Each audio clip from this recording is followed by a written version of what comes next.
Hi అండి, అందరికీ నమస్కారం. Welcome to my channel. ఇప్పుడే అందిన వార్త. ప్రతి కుటుంబానికి 3,000 అండి. సీఎం చంద్రబాబు సంచలన ప్రకటన. రేషన్ కార్డు ఉన్న ప్రతి ఒక్కరికి కూడా శుభవార్తనైతే చెప్పవచ్చు. పూర్తి వివరాలు ఈ వీడియోలో తెలుసుకుందాం. వీడియోని ఎక్కడే కానీ స్కిప్ చేయకుండా ఎండ్ వరకు చూడండి. అప్పుడే పూర్తి ఇన్ఫర్మేషన్ అర్థమవుతుంది. వీడియోకి ఒక లైక్ చేయండి ఫ్రెండ్స్. వీడియోలోకి అయితే వెళ్ళిపోదాము. ఫ్రెండ్స్, ఇక విషయానికి వచ్చినట్లయితే భారీ వర్షాలు, వరదలతో తీవ్రంగా నష్టపోయిన ప్రతి రైతును ఆదుకుంటామని చంద్రబాబు ప్రకటించారు. నీట మునిగిన ప్రతి కుటుంబానికి తక్షణంగా 3,000 రూపాయల సహాయం అందిస్తానని అధికారులను ఆదేశించారు. ఇటీవల కురిసిన భారీ వర్షాల, వరదల వల్ల నష్టపోయిన ప్రజలకు, రైతులకు తమ ప్రభుత్వం అన్ని విధాలుగా అండగా ఉంటుందని స్పష్టం చేశారు. వ్యవసాయ శాఖ మంత్రి అచ్చెన్నాయుడు, హోంమంత్రి వంగల్పూడి అనిత వరద ప్రభావిత ప్రాంతాల్లో పర్యటించి ఈ మేరకు బాధితులను పరామర్శించి వారి సలహాలు తీసుకోవాలని ఆదేశించారు.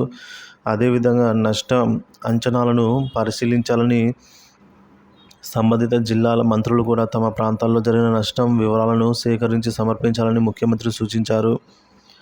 గోదావరి వరదల కారణంగా తూర్పుగోదావరి, పశ్చిమ గోదావరి, కోనసీమ, కాకినాడ, ఏలూరు జిల్లాల్లో పంటలు దెబ్బతిన్నాయి. అల్లూరి సీతారామరాజు జిల్లా కొండ ప్రాంతమైనప్పటికీ కూడా వరదల కారణంగా కొంత నష్టం కూడా జరిగింది. ఇక ప్రాథమిక అంచనాల ప్రకారం ఈ వరదల్లో 4,317 ఎకరాల్లో పంటలు పూర్తిగా నాశనమయ్యాయి. 1.06 లక్షల ఎకరాల్లో వరిసేలు వేశారు. అదంతా కూడా నీట మునిగింది.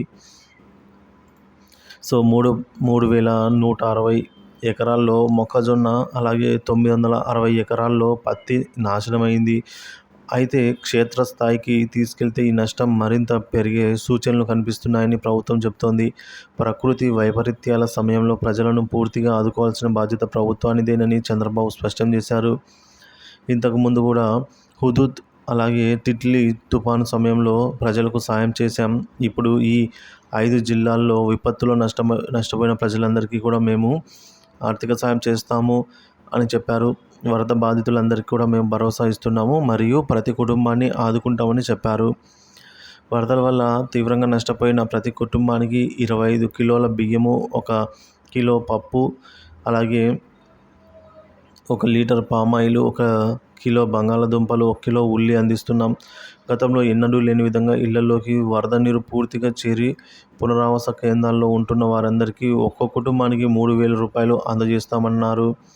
తాను స్వయంగా వెళ్ళి వరద బాధితులను కలిసి సహాయాలు తీసుకోవాలనుకున్నానని, కానీ నీతి ఆయోగ్ సమావేశానికి హాజరయ్యేందుకు వెళ్ళాల్సి ఉంది ఢిల్లీకి, కాబట్టి కుదరడం లేదు అని చంద్రబాబు చెప్పారు.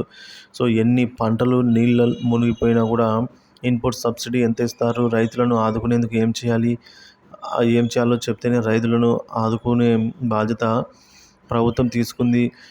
ఇక్కడ వరదలతో పాటు ఎగువ ప్రాంతాల్లో కురుస్తున్న భారీ వర్షాలకు గోదావరి జిల్లాలోని మరికొన్ని ప్రాంతాలు నీట మునిగాయి. ప్రస్తుతం ఉన్న నిబంధనావళి కంటే బాధితులకు మరింత సాయం అందించేందుకు సిద్ధంగా ఉన్నామని ప్రభుత్వం చెబుతోంది.